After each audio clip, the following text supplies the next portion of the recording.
Hello guys, and welcome back to my channel. So today's video is going to be my coffee table thrift flip, and I got this coffee table from my mom's. She gave it to me. It was an old table that we had in our old house.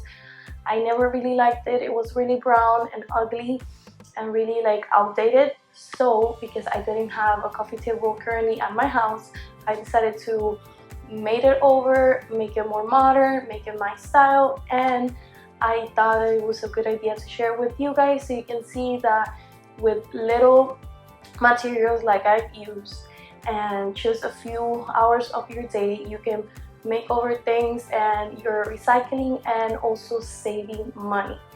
So if you're new to this channel, don't forget to subscribe on the bottom, hit the notification bell so you get notified every time that I upload. And if you like this type of videos, don't forget to like and share and also comment new ideas and if you like this video. And without further ado, let's go right into the video.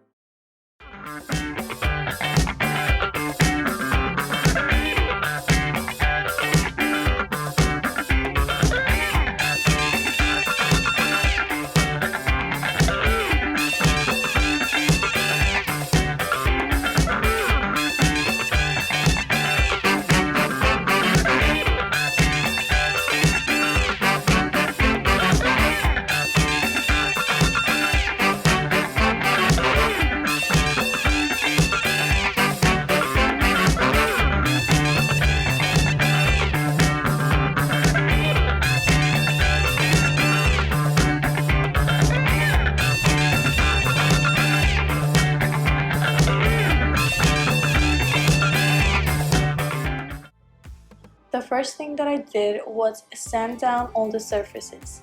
I used a combination of an electric sander and regular sandpaper, but you can easily do it with sandpaper and it will still be the same. Then I moved on into the bottom of the table and unscrewed every screw till I was able to break down all the frame underneath. If you're not planning on changing the legs of the table, keep these and just sand it down. In my case, I wanted a more modern look, so I decided that the frame made the table look too outdated, so I removed them and added some trendy hairpin legs. Once I was able to remove everything from the bottom, I used the sander again to remove any left wood and then used wood filler to fill all the little holes. Then I let it dry for a few minutes and I sanded down one more time. Once I finished filling all the holes and it was completely dry, I painted the bottom to have a more professional look. After that, I added the legs. To add the legs, I kind of measured it using a ruler and measuring tape to have it as cohesive and symmetrical as possible.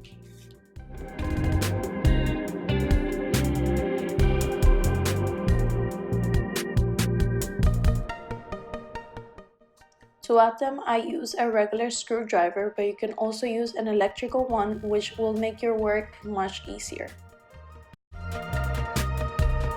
After I finished all the bottom, it was time to paint the top. Before I started to paint, I cleaned out all of the dust from the sanding to achieve a smooth and even look. In total, I did 4 coats of paint, waiting like 10 minutes in between so each coat could dry completely. I also erased all the bubbles during the first coat. That way you will achieve an even and professional look.